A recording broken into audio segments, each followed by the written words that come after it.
Que el Señor nos bendiga a cada uno de los que nos encontramos en esta mañana en su casa.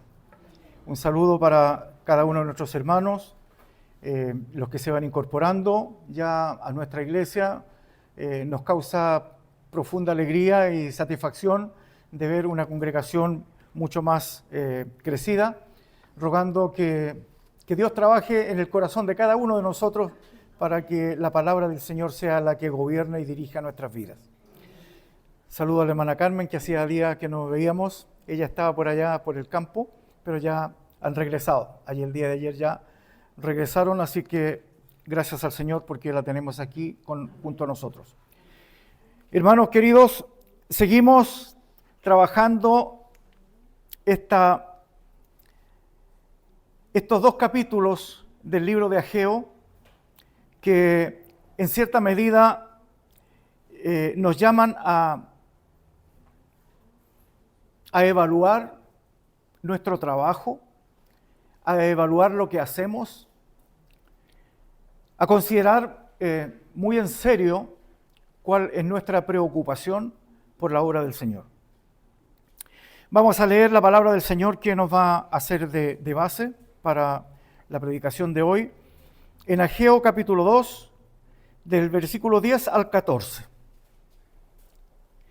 Dice así: a los 24 días del 9º mes, en el 2º año de Darío, vino palabra de Jehová por medio del profeta Ageo, diciendo: así ha dicho Jehová de los ejércitos, pregunta ahora a los sacerdotes acerca de la ley, diciendo: si alguno llevare carne santificada en la falda de su ropa, y con el vuelo de ella tocare pan, o vianda, o vino, o aceite, o cualquier comida, ¿será santificada?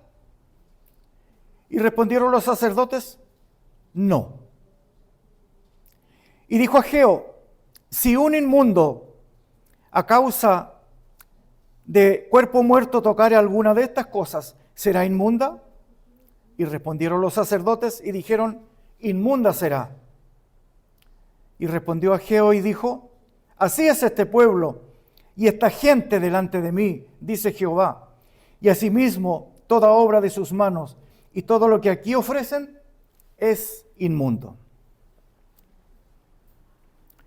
Volvámonos entonces a lo que hemos venido aprendiendo y lo que hemos venido estudiando durante estas últimas semanas, y nos vamos a quedar que se han iniciado la reconstrucción del templo.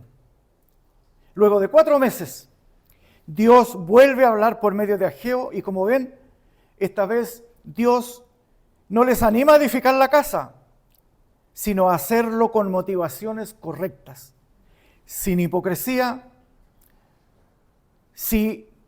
no volviendo a Dios de todo corazón, con plena certeza de la esperanza de la bendición que Dios le estaba prometiendo.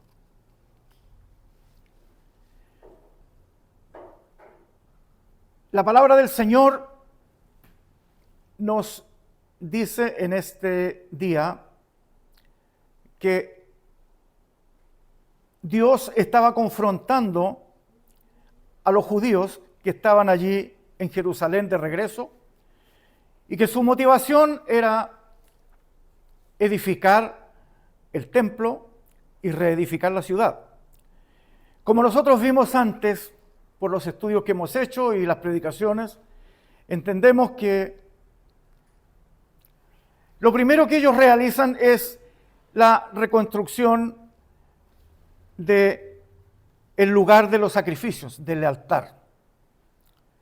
Ellos trabajan allí el altar y comienzan a ofrecer un culto a su manera, de acuerdo a las instrucciones que Dios había entregado a Moisés y que se habían cumplido en el primer templo, pero antes de eso en las tiendas. Cuando el pueblo va de camino hacia la tierra prometida, ellos llevaban un templo que era móvil, hecho de géneros, de carpas, y ahí ellos ofrecían sus sacrificio, su culto. Ellos hacían su culto de esa forma. Cuando Salomón construye el templo, que según algunos fue hecho con el mayor esplendor y el lujo que era posible hacer en aquel tiempo, tanto era el oro y la plata que se utilizó para la construcción, que en un momento dado se dijo: paren, no traigan más, con lo que tenemos es suficiente, hay mucho oro, hay mucha plata para la construcción del templo. Y así fue. Yo les contaba que, analizando un poco todo lo que significaba el adorno interno del templo de Salomón, habían flores que eran hechas de madera y que eran revestidas con láminas de oro. Por lo tanto, las flores que adornaban allí no eran las que tenemos hoy, sino que eran flores de oro. Todo era esplendoroso. Eso también nos llevó a entender, cuando me tocó la predicación 2 domingos atrás, que algunos de los que habían regresado y ya eran viejos como yo, dijeron: lo que se está haciendo no es ni la sombra de lo que era el primer templo. Porque no estaban los medios, porque no había una directriz clara en lo que significaba la edificación. Escuchamos y compartimos que los que llegaron allí, utilizando tal vez los mismos elementos que estaban abandonados allí en Jerusalén, empezaron a reconstruir sus propias casas y a hacer verdaderos palacios individuales para cada uno de ellos como familia. Pero el altar estaba hecho y ellos dijeron: vamos a ofrecer sacrificios. Entendamos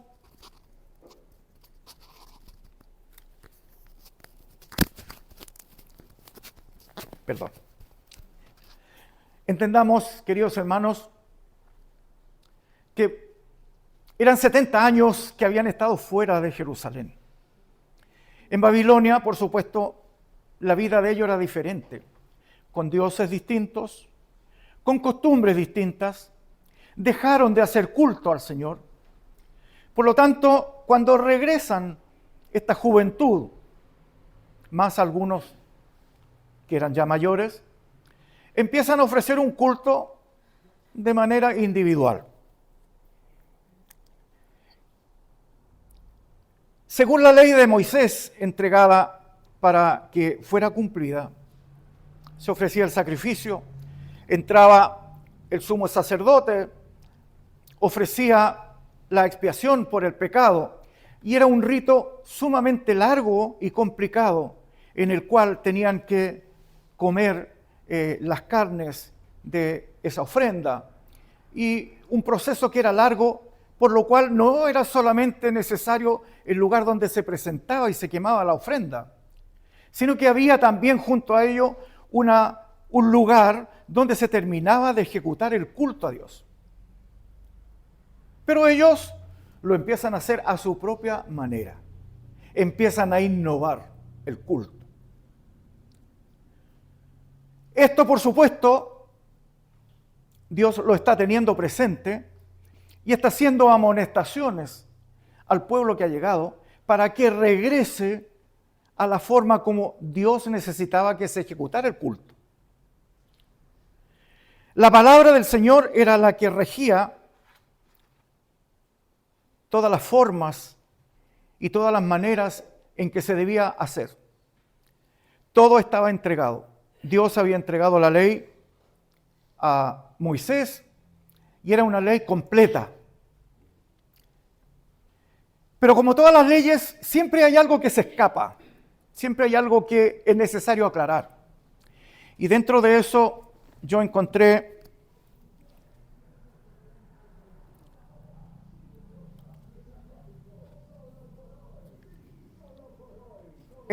que hay un caso en que se decía que después que muere el dueño de casa, el varón, el que era patriarca de ese hogar, la herencia pasa a los hijos, particularmente al hijo.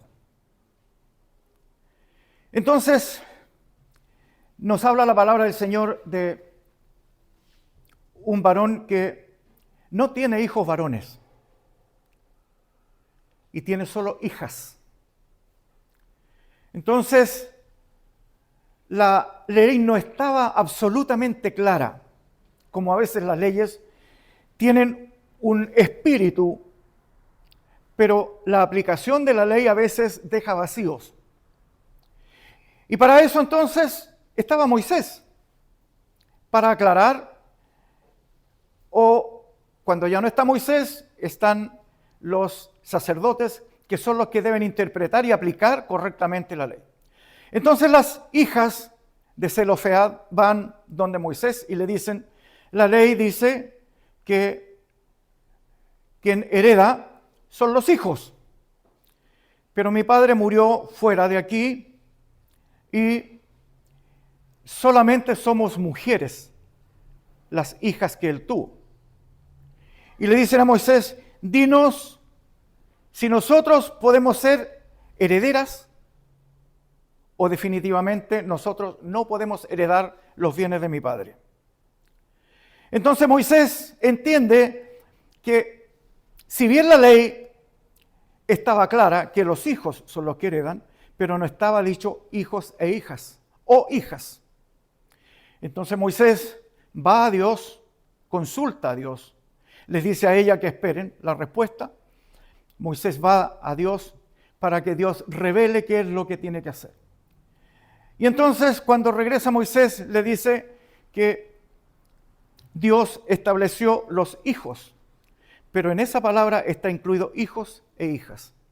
Y es en un momento dado en que se reivindican las mujeres para que en el caso que no existan varones, que en ese tiempo era, hasta no muchos años atrás también en nuestro país era así, que solo los varones heredaban las herencias, las mujeres no tenían parte.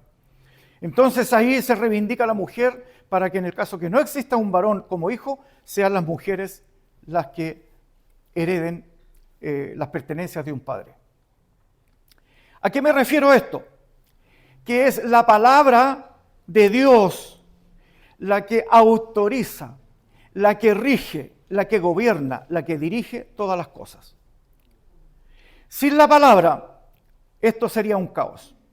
Si no existieran las leyes que nos gobiernan, que tienen su origen, muchas de ellas dicen en el Código Romano, pero vienen desde la palabra del Señor. Es el mejor canon de una constitución el que está en la palabra del Señor. Pues bien, volviendo a los judíos que han regresado, ellos, como dije, comienzan a edificar el altar. Y en eso se quedan. ¿Por qué? Porque viene el desánimo. Había gente como los samaritanos y los que estaban al lado que les dicen, ¿saben qué? Nosotros queremos también ser parte de este proyecto. Queremos ayudarlos, queremos trabajar con ustedes. Entonces los judíos le dicen, no, perdónenos, pero este no es trabajo de ustedes, esto es nuestro. Ustedes no tienen parte en este trabajo que es la reconstrucción del templo. Y eso hace que haya desánimo, haya no deseo de hacer las cosas por hacerlas para Dios, sino cumplir. Viene este remesón que ya hemos estudiado de la palabra del Señor, en que no hay prioridad por las cosas, que ellos no tienen ganas de hacer las cosas. Y Dios les dice, cobrad ánimo, o sea, levántense y hagan las cosas para Dios. Ellos se levantan y empiezan a poner los cimientos. Y cuando están poniendo los cimientos, vimos lo que nos hablaba nuestro hermano Gerson el domingo pasado. Muchos de los que estaban allí miraban este proceso de poner los cimientos del nuevo templo y decían, pero esto no es ni la sombra de lo que fue el primer templo. No tenían los medios, no tenían la cantidad de personas, no existía el oro y la plata que había existido para el primer templo. Y Dios los reconforta diciendo, la gloria de este segundo templo va a ser mayor que la primera. ¿Cómo podían entender esto ellos? Porque el Señor les dice, vendrá el deseado de las naciones. No les dice vendrá el deseado de Israel. Les dice de las naciones. Y cuando está diciendo vendrá aquí a este lugar el deseado de las naciones, está diciendo de todo el mundo entero. Una gran profecía para hablarnos y dirigirnos a Cristo. Y Él traerá y será la paz. Y cuando el Señor Jesucristo estuvo con sus discípulos, les dijo, mi paz os dejo, mi paz os doy. Y yo la paz que les doy no es como la paz del mundo. Entonces, Cristo está siendo anunciado a través de Ageo, el deseado de las naciones que traerá paz. ¿Qué nos dice a nosotros Isaías? Y será llamado su nombre admirable, Dios fuerte, Padre eterno y príncipe de paz. Es Cristo el que está siendo anunciado por Ageo. Pero ellos están a lo mejor como nosotros a veces, desanimados, con pocas ganas, hacer las cosas porque hay que hacerlas, ir a la iglesia el día domingo porque estamos acostumbrados al domingo a ir al culto, porque a lo mejor me quiero ver con los hermanos, pero nos falta a veces la motivación desde adentro del corazón.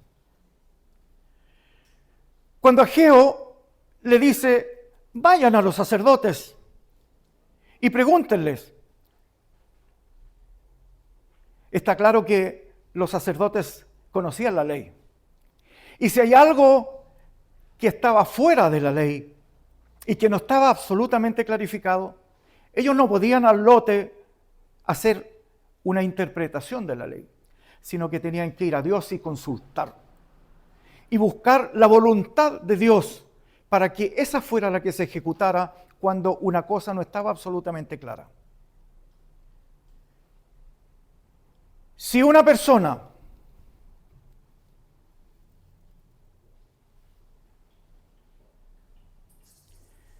si uno llevara carne santificada en la falda de su ropa, acordémonos que ellos usaban sus vestiduras largas, y si alguien toma en su falda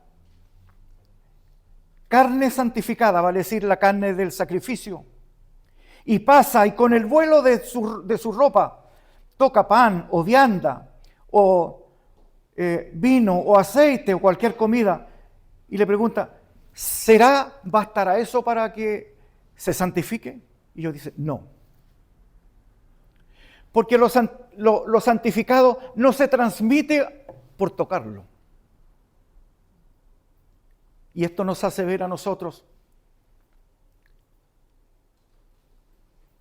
en algunos casos, particularmente con todo el respeto que me merece la Iglesia Católica Romana, en que van muchos fieles en su ignorancia bíblica y van y tocan el pie de Cristo o van y le dan un beso porque piensan que de esa manera la bendición de esa imagen va a traspasar su vida personal. Pero aquí está diciendo que aunque sean cosas santas, no se transmiten por tocarlas. La santidad no es un bien transferible. No es un bien que si yo la tengo, se la puedo transferir a alguien para decirle, sé santo o recibe santidad.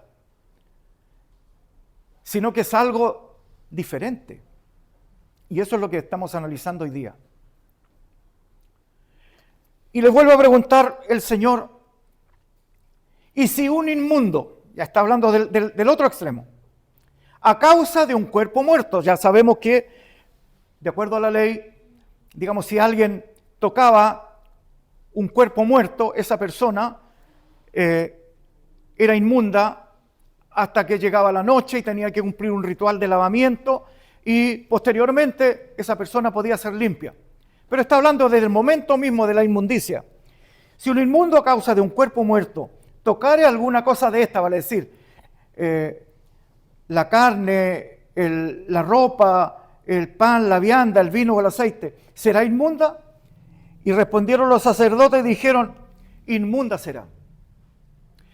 Hablamos de la santidad, de lo que es limpio, que no se puede transmitir. Y hablamos de lo inmundo, que sí se transmite.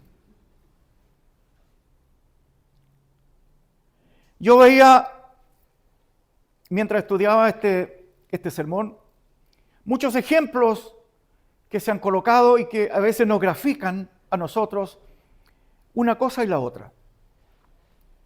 Si yo saco aquí 2 vasos, uno con agua absolutamente limpia y otro con agua sucia. Si yo vierto agua limpia sobre la sucia, ¿cuánta agua tengo que emplear para que esa agua sea limpia? Nunca la voy a poder limpiar. ¿Sabe por qué? Porque mientras yo le coloco agua, esa agua va a aclarar, se va a limpiar un poco, pero siempre va a tener inmundicia. ¿Por qué? Porque la sustancia, todo su interior estaba sucio. Por lo tanto, por mucho limpio que le coloque yo, siempre esa agua va a ser sucia. Ahora, hagamos el ejemplo a la inversa.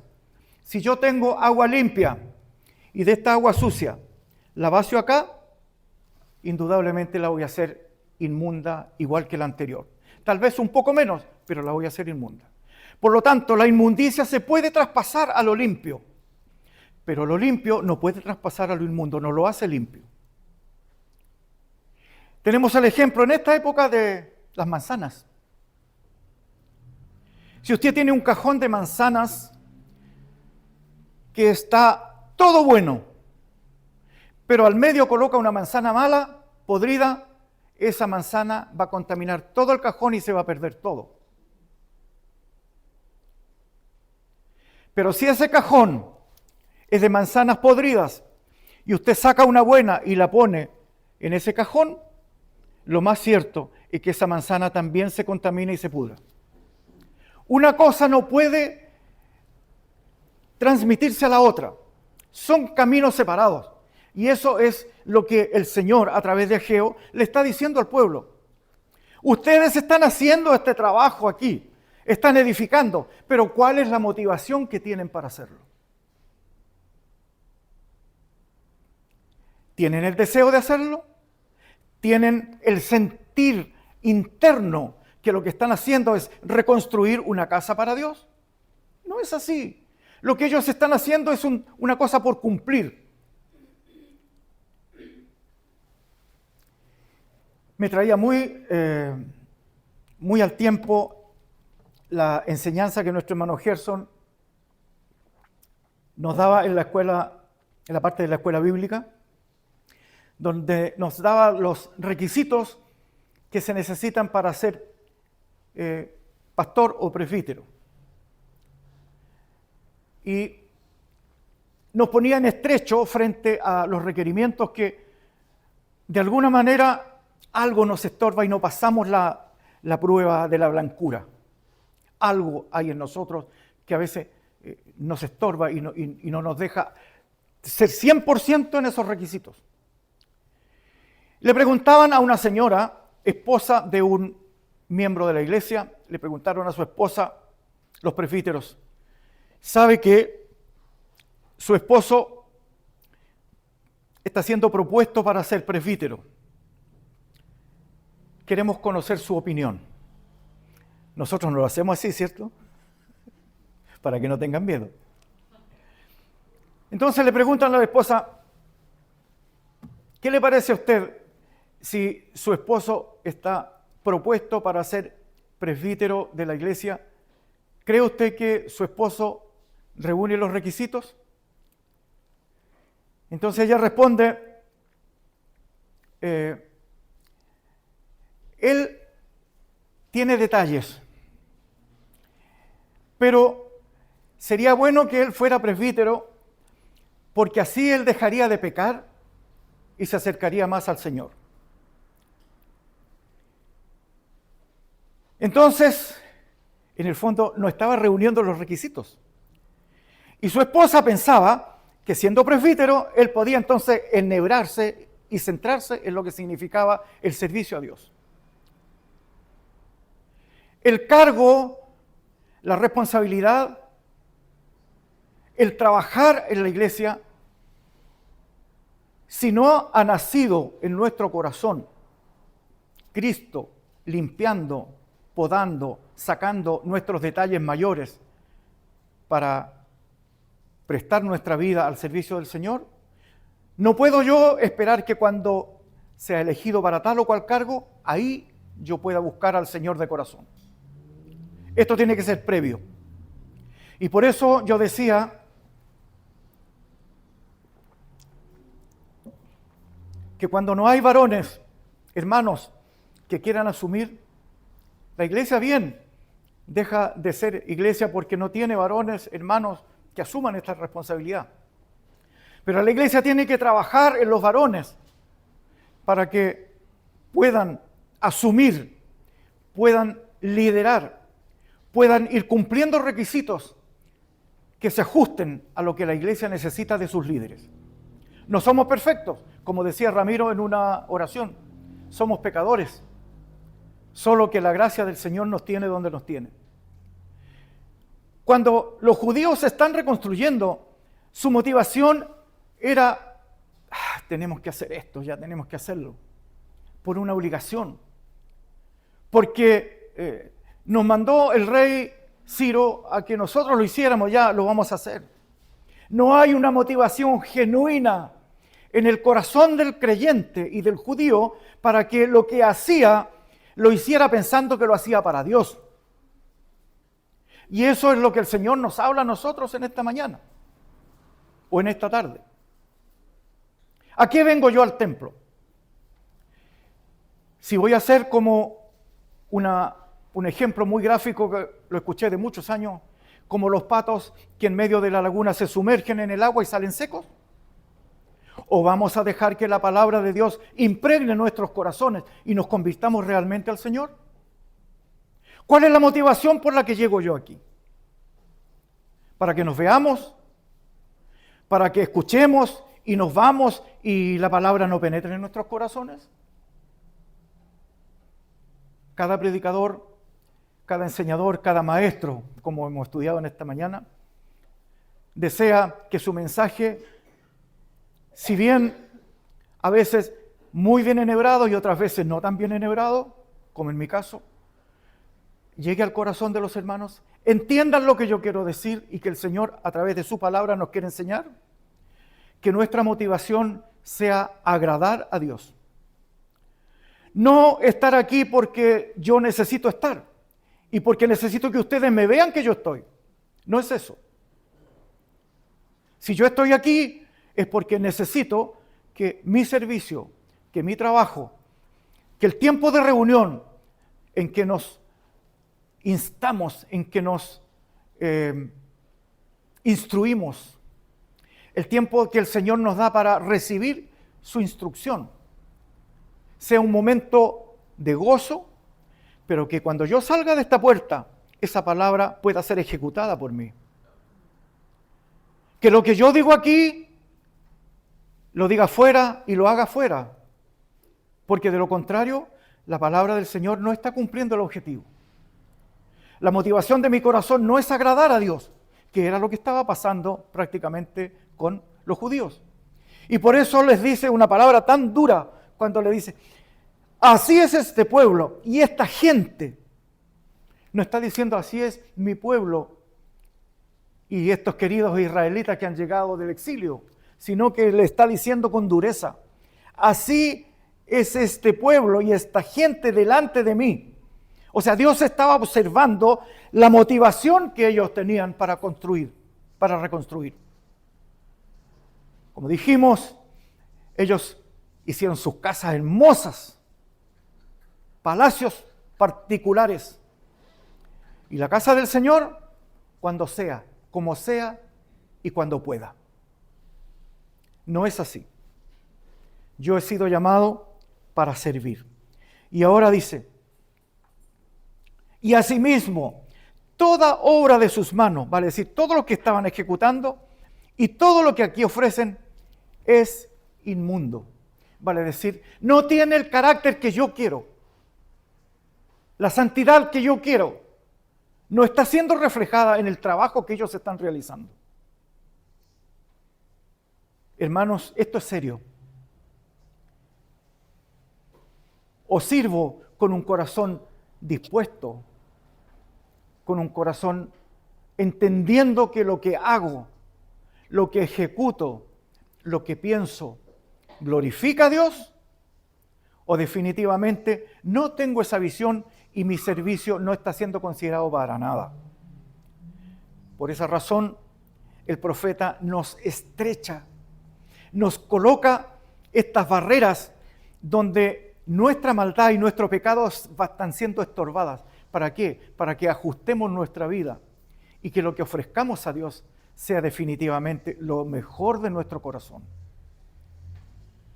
En el primer caso que yo les contaba, cuando David empieza a pedir los materiales para el primer templo,